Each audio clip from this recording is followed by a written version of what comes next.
Good morning. This is Karen Sparr, Executive Vice President of the Southport-Oak Island Area Chamber of Commerce. And today on Phases of Commerce, we are talking with Bob Surridge, the President of the Southport Historical Society. And we're here on the beautiful grounds of Fort Johnston. Good morning, Bob. Good morning. How are you today? Good. I am fabulous. How else could I be? Look at this view. I mean, right. Oh my gosh, I got to give everybody the view this morning. A little bit of clouds in the sky, but who cares? We're in Southport and it's like beautiful weather. Bob, tell me a little bit about the Historical Society. Okay, well, actually, the Historical Society is in its 44th year, which is rather young for a historical society, and it was established in 1976, of course, which was the bicentennial celebration of our country. Folks like Susie Carson was a co-founder and one of the early presidents, and of course Susie wrote 3 books about Southport. So she's kind of within the historical society. She's our long-standing hero, or She's a guru. Heroine.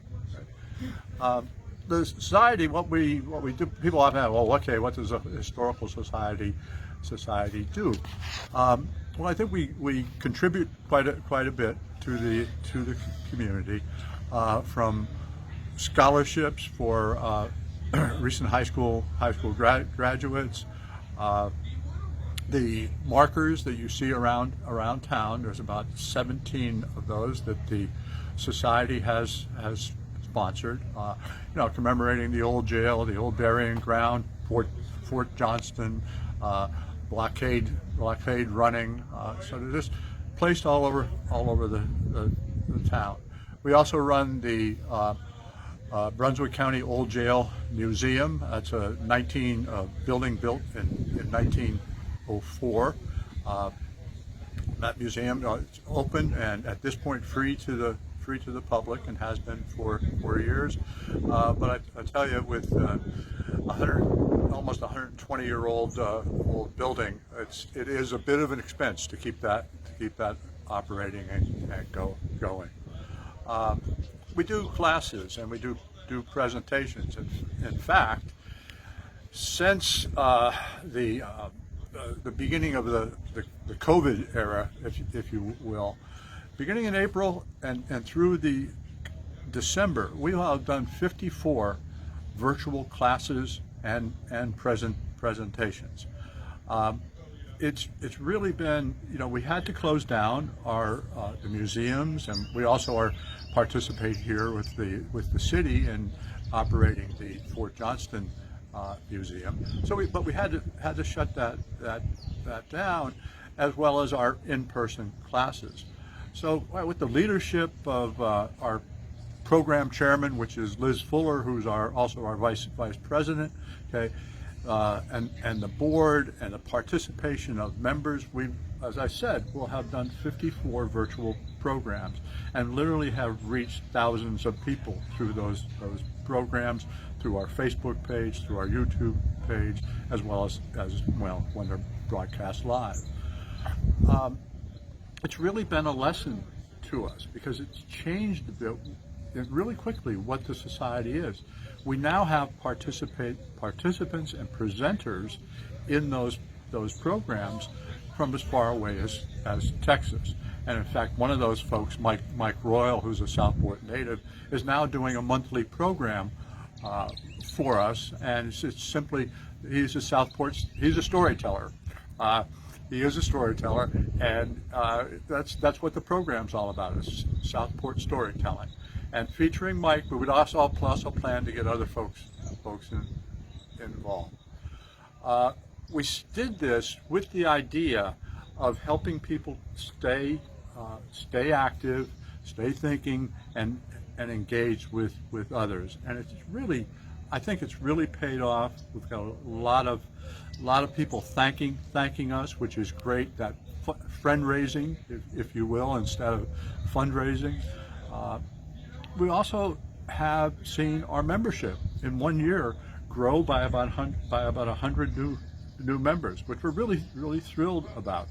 Also taking the presentations where we've had 30 different presenters in these, teaching or presenting within our virtual programs, and that's really exciting as well.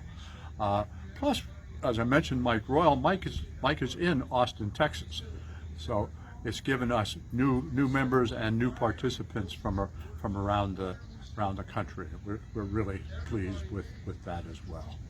Well, I remember Mike Royal when Mike was here, and he was the Small Business Center Director at Brunswick Community College. Yeah. So, Mike, if you're watching today, hello. It's been a long time. Miss seeing you. The Historical Societies, it's really important to preserve our history, is it not?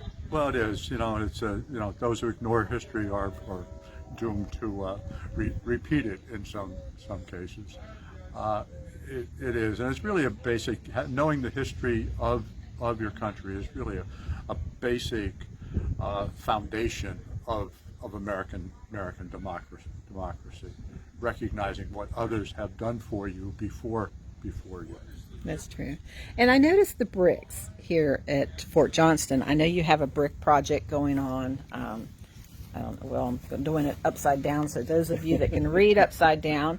Tell me a little bit about the brick project. Thanks for mentioning that. This is the fourth or fifth year that we've been offering renewed and offering the brick program. It's now we titled it the commemorative brick program.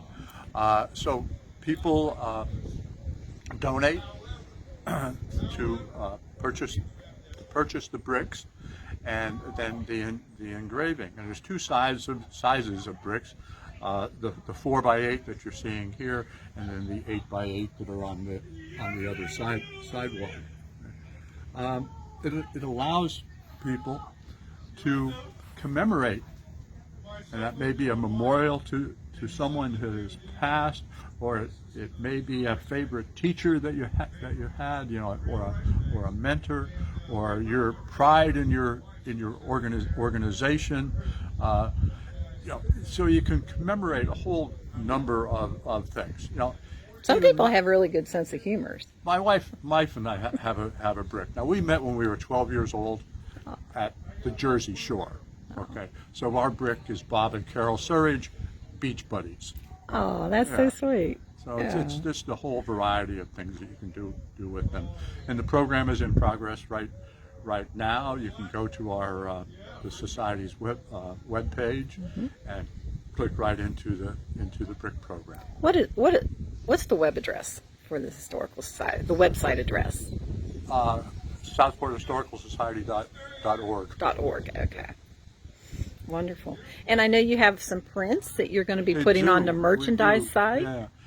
Yeah. What we try to do, we operate the visitor center store here, and I presume, as most of the society's time, we have been selling books written mostly by local authors, written about Southport. So we've always tried to, what we're selling, to have that connection to Southport history. Right?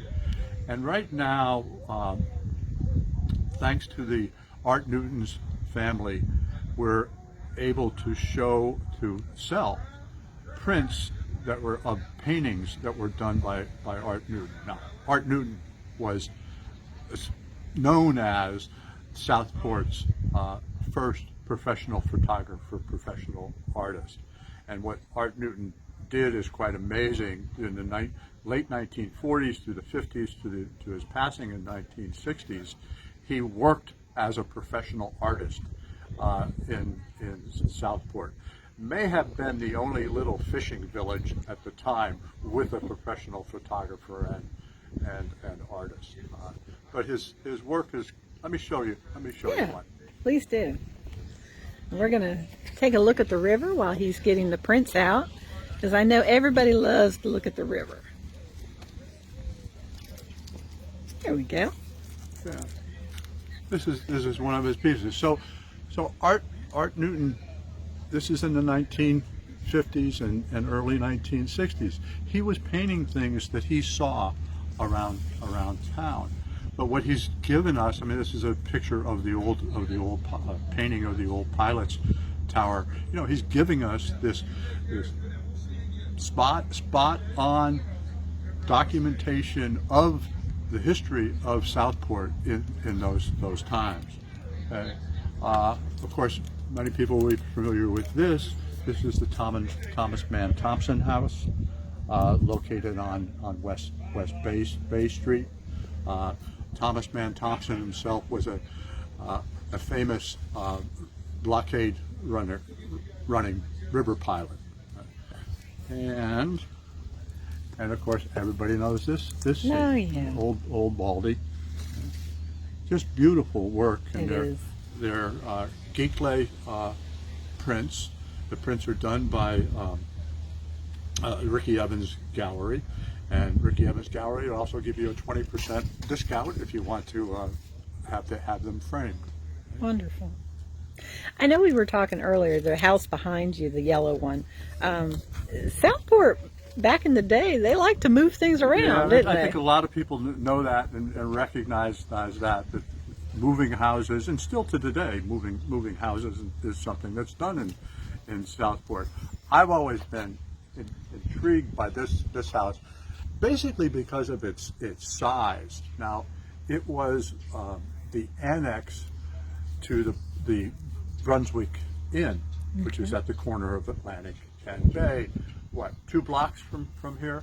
But still, moving something 2 blocks on logs down the streets that is of that size just simply amazes me. It is amazes amazing. me. It really is. It was a feat. It was a feat. Yes.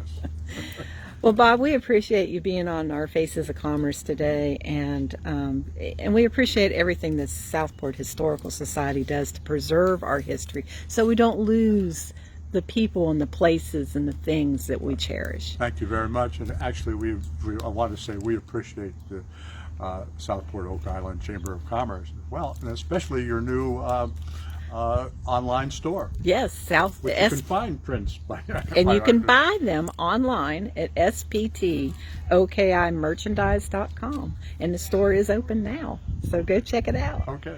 Thank you, Bob. All right. Thank you.